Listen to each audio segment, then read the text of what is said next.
The O'Reilly Factor's on tonight. How would you fight the war on terror? Let's be friends. Let's work together. You want to be friends with Al Qaeda? A new poll says that liberal and conservative Americans are now evenly divided, with the left making strong gains in some areas. We'll tell you why that is happening.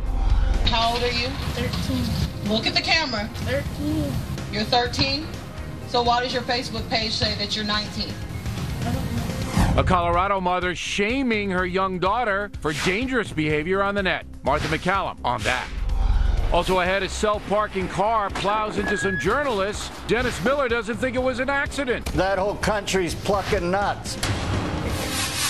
Caution, you are about to enter the no-spin zone. Factor begins right now.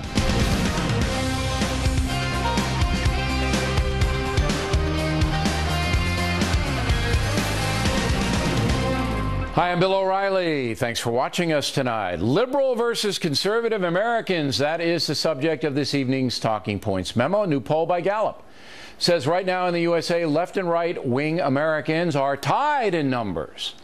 Poll of more than 1,000 adults asked Americans to describe themselves on social issues. 5% say they're very conservative. 26% conservative in general, 33% moderate, 21% liberal, 10% very liberal, 4% don't know what they are. That's the first time since 1999 that conservatives have not outnumbered liberals in this area. So why is it happening? I call it the Watters World Syndrome, that more Americans are simply ignorant of the consequences involving social behavior. As Talking Points has often pointed out, the rise of the net has taken people away from the real world and put them in a fantasy world. That's one of the reasons I created Watters World, where Jesse Watters asks folks about what they know about the real world. On liberal issues, it's kind of frightening. What is Obamacare? No idea. So you support Obamacare, you just don't really know how it works. Vermont's a very liberal state. Why do you think that is? Do you know what liberal means? No. What benefit does it have to the country to legalize weed? I mean... So, what is Earth Day?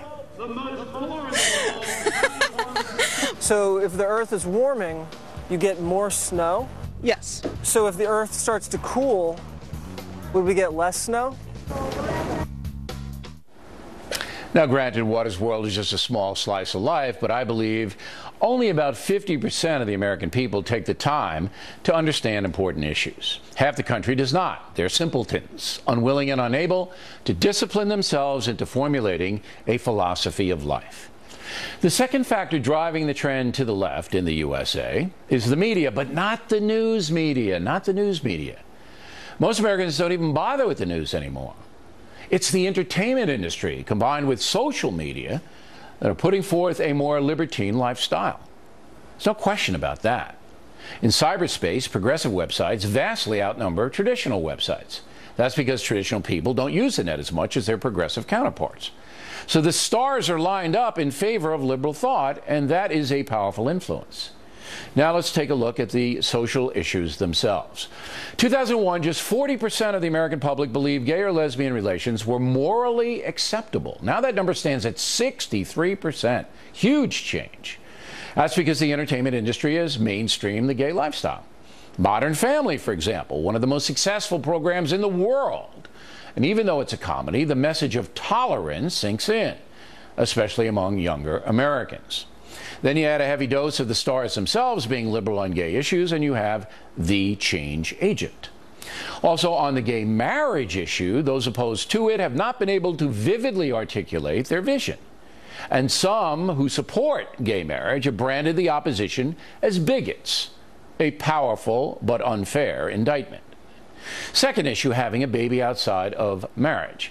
2002, 45% of Americans found it morally acceptable. Today, 61%. Again, that's driven by the entertainment industry and lack of peer pressure to keep child rearing within the marital arena. Although some Americans can raise children outside of marriage very well, this trend has badly damaged our society, often leading to poverty and lack of supervision for children. Millions of kids are getting hammered. On the subject of abortion, 2001, 42% found it morally acceptable. 14 years later, 45% do. Now, this is an area where the entertainment industry and the progressive movement have failed to move the dial. Most Americans well understand that destroying a potential human being, and I use that term because it is indisputable, is not a righteous act. Science has now established that human DNA is present on conception.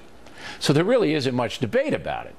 If human life is sacrosanct, and that's one of the pillars of the American Constitution, then abortion is a troubling situation. Unless, of course, there are drastic medical circumstances in play. So the progressives have not made many inroads when it comes to shutting down life. Same thing with the death penalty. 2001, 63% of Americans found it morally acceptable. 2015, 60% do. That's going down. Again, this goes back to the sanctity of life, even if the person receiving the death penalty deserves a punishment. Talking Points opposes the state putting anyone to death. However, the punishment I would give heinous criminals would make them wish they were dead. They'd be totally isolated in a hard labor facility. Finally, Americans are appalled socially by one act: adultery. 2001, only 7% of Americans condone marital affairs. 2015, just 8% do. That goes directly to the personal lives of Americans. Few who are married want to be betrayed.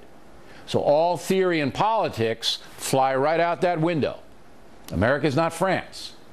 When it comes to marital behavior, more than 90% of Americans want exclusivity.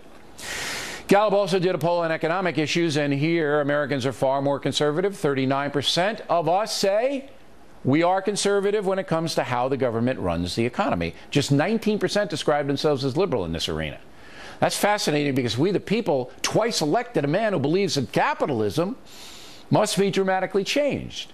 Barack Obama is the most liberal president on economic issues the Republic has ever had. Again, I think it goes back to understanding. Many Americans simply have not grasped Mr. Obama's overall political philosophy. They voted for him because of his charisma and his historic position as the first black man to achieve the White House. Now, going forward, Talking Points believes America is in for a big shock. I don't know how that shock's going to be delivered, but I do know we're heading in the wrong direction on just about every important issue. And the polls back me up. Two-thirds of Americans say the country's headed in the wrong direction. Whether it's another brutal terror attack here or an economic collapse of some kind, I cannot tell you. What I can say with certainty is that the public school system on the verge of collapse. Chaos in the minority precincts, as bad as it's ever been. And the drive to legalize marijuana and other drugs will sap initiative and create millions of addicts. Also, our foreign policy is in an absolute shambles, as we said last night. With all that in play, Americans are still evenly divided ideologically. But when the bill comes due and something awful happens, this country will quickly snap back to traditional thinking. And that's a memo. Next on the Rundown, reaction to liberal versus conservative. Then later, Miller on the Pope saying he doesn't watch TV and we're spending too much money on pets.